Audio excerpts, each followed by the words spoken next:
vertrok en altijd Joodse groepen zijn. De Alpha migrants. The parties eigenlijk het afgelopen. May it please the Honorable Court. My name is Leonora Barilli and my colleague's name Olympia Kokartseva. I represent the country of California, the applicant in this case. Your Honors, first of all, let me concentrate on our first claim. California is still a state, a sovereign republic of California. Before you start, I'm sorry, could you give us the brief guideline of what you're going to say? Yes, I will cover the first and the second issue and the second part of the third issues, and my colleagues will cover the first part of the third issue and the first issue. Okay. California is still a state, a sovereign republic of California, and accordingly the International Court of Justice may exercise jurisdiction over its claims. The provisions of the compromise for submission to the International Court of Justice of the differences between the applicant and the respondent concerning the Californian migrants outlined that in mid-2006 the Battery Island was submerged permanently under the water, and by the December 2011 an Angeles Island was submerged permanently under the water even at low tide. Natasha stated that as California has lost all of its territory, it is an accordingly longer state. Your Honors, let me outline that there is no international agreed upon a definition of a state.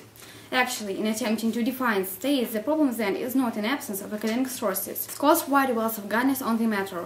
The problem rather is one of legal sources. Article 1 of the 1933 Montevideo Convention lists a defined territory, along with the permanent population, an effective government, and a capacity to enter into relations with other states as an evidence of statehood.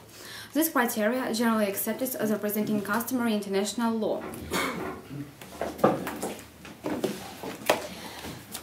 Your Honor, ladies and gentlemen, let me concentrate your attention on our third claim. Justice's treatment of the detained Californian migrants held to the Veroma Center and the proposed transfer to CD violate international law. International law recognizes the right to seek and enjoy asylum as a basic human right. Justice violated one of the basic human rights of Californians, recognized by international law, the right to seek and enjoy asylum.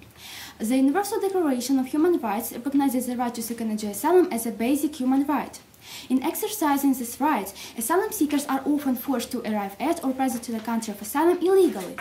Unlike all ordinary migrants, many asylum seekers cannot obtain proper passports or visas. These facts and recognition of the physical and psychological traumas many asylum seekers have experienced should be taken into account when considering any restriction of their freedom of movement. As an exception to the general rule, asylum seekers may be detained for reasons set out below as long as these are clearly based on national legislation that conforms to international human rights law. In the cases of Californian asylum seekers, we cannot even imagine what physical and psychological traumas they experienced. There is no information about such fact in the compromise, but as the place of their habitual residence was submerged, permanently they were forced to leave. As stated, 3.2 more inclusive refugee criteria that are found in the Refugee Convention, the definitions found in the OAU Convention and in the Cartagena Declaration. Indeed, a country may grant asylum to anyone in the exercise of its sovereignty.